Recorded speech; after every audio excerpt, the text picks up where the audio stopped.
Assalamualaikum warahmatullahi wabarakatuh. Kembali lagi sama Kang Idad, tentunya di channel Cerita Kang Idad. Nah teman-teman semua, gimana kabarnya? Semoga teman-teman dalam keadaan sehat walafiat, tidak kurang sesuatu apapun. Kali ini Kang Idad akan menjelaskan tentang tragedi yang bersejarah, yaitu tragedi kecelakaan maut kereta Bintaro yang terjadi pada tahun 80-an, yang Kang Idad telah merangkum dari beberapa artikel. Sebelum lanjut, bagi teman-teman yang baru menemukan channel ini dan belum subscribe, Kang Idad mohon untuk subscribe terlebih dahulu agar teman-teman bisa mendapatkan notifikasi kalau Kang Idad upload video terbaru, dan juga bisa menambah semangat serta makin berkembangnya channel ini. Oke, jadi peristiwa tabrakan kereta api di tragedi Bintaro, petaka perkeretaapian dengan jumlah korban terbanyak yang pernah terjadi di Indonesia. Tragedi Bintaro terjadi pada Senin pagi yang kelam pada tanggal 19 Oktober 1987. Salah satu catatan lengkap tentang peristiwa tragedi Bintaro ditulis harian Umum Pikiran Rakyat. Beritanya muncul setiap hari di jalanan utama, mulai di edisi Selasa 20 Oktober 1987 hingga beberapa hari setelahnya. Pikiran Rakyat terbitan Selasa mencolok dengan judul besar "Tabrakan Kereta Api di Jakarta, Setidaknya 105 Orang Meninggal". Peristiwa mengerikan, berita duka yang dikabarkan ke pembaca merupakan hasil peliputan para reporter sepanjang Senin kelam dari pagi hari hingga pukul setengah 10 malam. Dituliskan ada 105 orang tewas, 190 orang luka-luka, serta 65 orang lainnya masih terhimpit di antara gerbong yang hancur dan terguling. Tabrakan maut ini itu terjadi di Pondok Betung, Bintaro, Jakarta Selatan. Saat ini Pondok Betung masuk ke Kecamatan Pondok Aren, Kota Tangerang Selatan, Banten, yang memang berbatasan langsung dengan DKI Jakarta di sebelah timur. Kecelakaan hebat tersebut melibatkan dua rangkaian, yaitu KA nomor 225 jurusan Rangkas Bitung Tanah Abang dan KA nomor 220 jurusan Tanah Abang Merak. Lokasi kecelakaan di kilometer 17 plus 300 per 400 meter atau di antara stasiun Kebayoran Lama dan stasiun Sudimara. Ketika itu tak ada manifest penumpang yang lengkap seperti sekarang. Data penumpang didapat dari petugas stasiun. Karcis yang terjual pagi itu berjumlah 200 lembar ditambah 26 karcis tanda bulanan. Petugas stasiun yang ditemui membenarkan bahwa penumpang pagi itu sangat padat, apalagi saat itu Senin pagi saat banyak orang berangkat bekerja. Petugas juga membenarkan bahwa biasanya KA Rangkas Bitung Jakarta diisi penumpang melebihi kapasitasnya. Satu gerbong berkapasitas ideal 80 orang. Namun kenyataannya gerbong diisi hingga 2 kali lipat hingga berjubel beberapa, bahkan penumpang di atap gerbong susah mengatur penumpang di sini. Kalau Polsus bertindak mereka nekat, ujarnya. Berdasarkan keterangan dari korban yang selamat, kebanyakan dari penumpang tak mengetahui persis kejadian. Tiba-tiba terjadi guncangan yang luar biasa hingga banyak penumpang terpelanting. Warga lokal di sekitar lokasi mendengar suara dentuman sangat keras. Beberapa bahkan menyangka suara melak. Suasana yang memilukan sekaligus menegangkan. Regu penolong berupaya menurunkan para penumpang di antara reruntuhan gerbong. Jeritan dan ratapan minta tolong terdengar di antara gerbong yang berimpitan. Kebanyakan korban terjepit balok-balok besi gerbong. Saya tidak tega menyaksikan pemandangan yang mengiris hati, belum lagi menyaksikan yang meninggal, ucap seorang petugas penyelamat di tempat kejadian. Ada 2 truk. Yang pertama datang dari lokasi kejadian. Kendaraan besar itu mengevakuasi korban luka dan meninggal ke 7 rumah sakit. Proses evakuasi berlangsung sangat alot hingga malam hari. Masih banyak penumpang yang terjebak. Halaman pertama koran Pikiran Rakyat edisi 21 Oktober 1987 masih menampilkan reportase tentang tragedi Bintaro. Sumber dari arsip Pikiran Rakyat dokumentasi. Halaman pertama koran Pikiran Rakyat edisi 21 Oktober 1987 masih menampilkan reportase tentang tragedi Bintaro. Amang Sunarya, masinis KA nomor 220 jurusan Tanah Abang, Merak, menuturkan bahwa lokomotifnya tengah menuju Merak. Pegawai PJKA Perusahaan Jawatan Kereta Api sekarang PT KAI itu cedera saat terkejadian dan ditemukan wartawan di RS Cipto Mangkunkusumo. Ia mengaku panik saat melihat kereta lain melaju kencang dari arah berlawanan sesaat setelah melintasi Pasar Bintaro. Saya memang panik saat itu, tapi saya sempat mengerem laju kereta, namun kecelakaan itu tidak terhindarkan, kata Amang sambil mengusap air mata dan menahan rasa nyeri di bahunya saat berbincang dengan wartawan. Masinis KA lainnya nomor 225 bernama Slamet. Ia terluka berat dan dirawat di rumah sakit yang sama dengan Amang. Tak ada keterangan darinya karena tidak bisa ditanyai. Menteri Perhubungan Rusmin Nur Yadin memberikan keterangan setelah kecelakaan. Ia turun langsung ke lokasi kejadian pada sore harinya.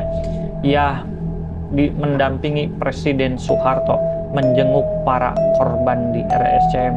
Rusmin melihat kejanggalan yang memungkinkan peristiwa naas ini terjadi.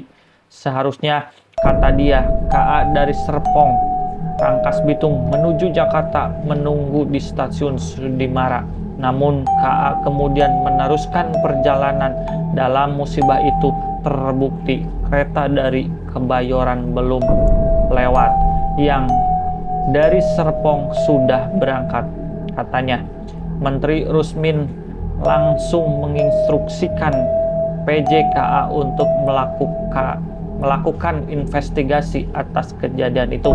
Ada beberapa petugas yang diminta keterangan, yaitu Kepala Stasiun Sudimara, Kepala Stasiun Kebayoran Lama, masinis kedua lokomotif kereta yang bertubrukan, serta juru api dan kondekturnya. Pemeriksaan dilakukan Laksusda Jaya dan Polda Metro Jaya.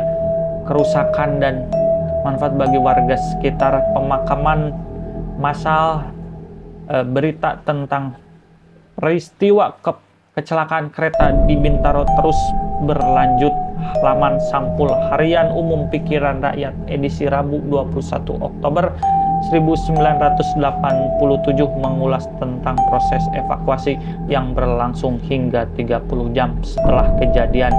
Judulnya mencolok pencarian jenazah berakhir yang tewas jadi 151 orang. Alias judulnya belum tampak ada unsur sabotase. Evakuasi dilakukan oleh para petugas PJKA dibantu oleh 3 kompi tentara. Posko kesehatan dibangun tak jauh dari lokasi kejadian. Proses evakuasi berakhir hingga Selasa 20 Oktober 1987 pukul 12.30 waktu Indonesia Barat. Menghentikan evakuasi menyusul setelah 3 jenazah berhasil dikeluarkan dari sela-sela impitan plat baja gerbong. Pembersihan lintasan kereta kemudian dilakukan setelah itu. Kabar tentang kejadian naas itu menyebar dari mulut ke mulut. Selain dari media, ratusan warga mendatangi lokasi. Wartawan Pikiran Rakyat yang berada di lokasi menyebutkan bahwa tempat kejadian layaknya pasar tumpah.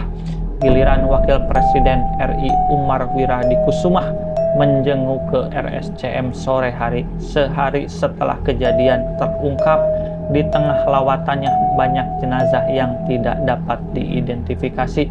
Pemerintah Kota Jakarta berencana akan memakamkan mereka secara massal setelah difoto terlebih dahulu. Investigasi atas peristiwa itu terus berlangsung. Sehari setelah kejadian, Departemen Perhubungan membentuk tim gabungan pemeriksaan KA. GAPKA unsur tim GAPKA adalah Laksus, pelaksana khusus dari unsur TNI dan PJKA. Semua pertanyaan wartawan seputar penyebab kecelakaan itu tidak ditanggapi saat konferensi pers di Departemen Perhubungan. Alasannya investigasi belum selesai. Namun Humas Departemen Perhubungan saat itu, Baharudin Wahab, menyatakan ada beberapa petugas PJKA yang diamankan untuk keperluan pemeriksaan. Di tengah hiruk pikuk kejadian yang menelan banyak korban jiwa, itu terselip kecemasan dari warga lokal di sekitar lokasi kejadian. Berita kecil muncul di sudut kiri halaman utama Pikiran Rakyat pada edisi Rabu 21 Oktober 1987 dengan judul "Warga Resah Terkena Gusur Proyek Rel KA". Isinya menyatakan keresahan 500-an warga Grogol Utara dan Bintaro atas rencana pembangunan rel ganda di sana. Salah satu penyebab kecelakaan adalah rel tunggal yang dilintas banyak kereta. Tragedi Bintaro mempercepat rencana pembangunan rel ganda yang berdampak pada penggusuran rumah-rumah yang berada di sekitar jalur tersebut. Dalam Koran Pikiran Rakyat edisi Kamis 22 Oktober 1987 diberitahukan penguburan massal terhadap para korban penumpang yang tidak diketahui identitasnya. 26 korban tabrakan KA dimakamkan bersama. Demikian judul utama harian terbesar di Jawa Barat itu. Pemakaman massal dilakukan di TPU Kampung Kandang, Jakarta Selatan dalam acara yang sederhana dan hikmat. Setidaknya ada 35 jenazah yang akan dimakamkan, namun 9 jenazah kemudian dibawa oleh ahli warisnya. Ada drama versi petugas rumah sakit. 2 jenazah diambil keluarganya sebelum dimandikan.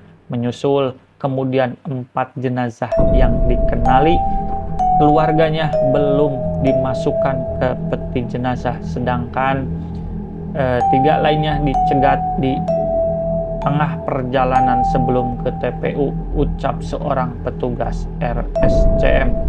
Bersamaan dengan pemakaman itu, proses pembersihan puing gerbong kereta yang bertabrakan selesai dilakukan.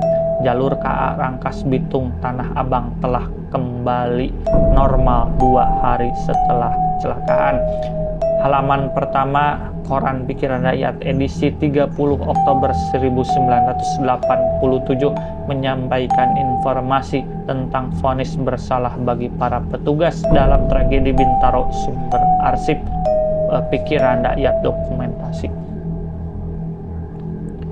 Halaman pertama Koran Pikiran Rakyat edisi 30 Oktober 1987 menyampaikan informasi tentang vonis bersalah bagi para petugas dalam tragedi Bintaro.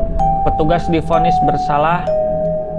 Buntut dari tragedi Bintaro berujung pilu bagi para karyawan PJKA yang terlibat langsung. Pikiran Rakyat edisi Jumat 30 Oktober 1987 menulis judul utama 2 PPKA, kondektur dan masinis bersalah. Kesimpulan itu disampaikan tim GAP maka sebelum disampaikan ada pembaruan tentang jumlah korban menjadi 137 orang, meninggal 15 orang di antaranya masih tidak dikenali identitasnya. Hingga 3 hari setelah kejadian, masih ada 87 orang yang masih dirawat di rumah sakit. Total kerugian akibat kecelakaan itu mencapai 2 miliar rupiah pada waktu itu. Keterangan resmi pemerintah disampaikan Sekretaris Jenderal Perhubungan Darat Gatot Sudanjako, Dirut PJKA Suharso, dan pejabat lainnya. Dirut PJKA Suharso menjelaskan pemimpin perjalanan kereta api PPKA Sudimara DJH 42 tahun dinyatakan bersalah karena memberikan bentuk pemberitahuan tentang pemindahan tempat persilangan KA 225 dan KA 220 dari Sudimara ke Kebayoran kepada kondektur masinis KA 225 tanpa persetujuan PPKA Kebayoran. Sebaliknya, PPKA Kebayoran URD 25 tahun bersalah karena memberangkatkan KA 220 tanpa persetujuan PPKA Sudimara. Masinis KA 225 SR 48 tahun bersalah karena setelah menerima bentuk pemberitahuan tentang persilangan begitu saja memberangkatkan KA tanpa perintah PPKA maupun kondektur pemimpin KA 225, sedangkan kondektur pemimpin KA 225 ASF 33 tahun bersalah karena ia tidak berusaha memberhentikan KA yang menjadi tanggung jawabnya yang berangkat tanpa perintah. Para pegawai yang dinyatakan bersalah dikenakan sanksi kepegawaian dan dipidana. Dalam berita itu disampaikan secara terperinci temuan versi tim GAPKA tentang perbincangan PPKA serta petugas PJKA lainnya. Intinya ada miskomunikasi di antara para petugas yang berjaga saat itu. Peristiwa tragedi Bintaro adalah cerita terkelam dalam sejarah perkeretaapian Indonesia. Semua mata tertuju pada kejadian itu, tak terkecuali para seniman. Ada 4 karya budaya populer yang muncul pasca tragedi Bintaro, yaitu lagu 1910 karya Iwan Fals, lagu Masih Ada Waktu karya Ebit GAD, tragedi Bintaro yang dirilis 2 tahun setelah kejadian, serta film seram Dendam Arwah Rel Bintaro yang muncul 26 tahun kemudian, yaitu tahun 2013.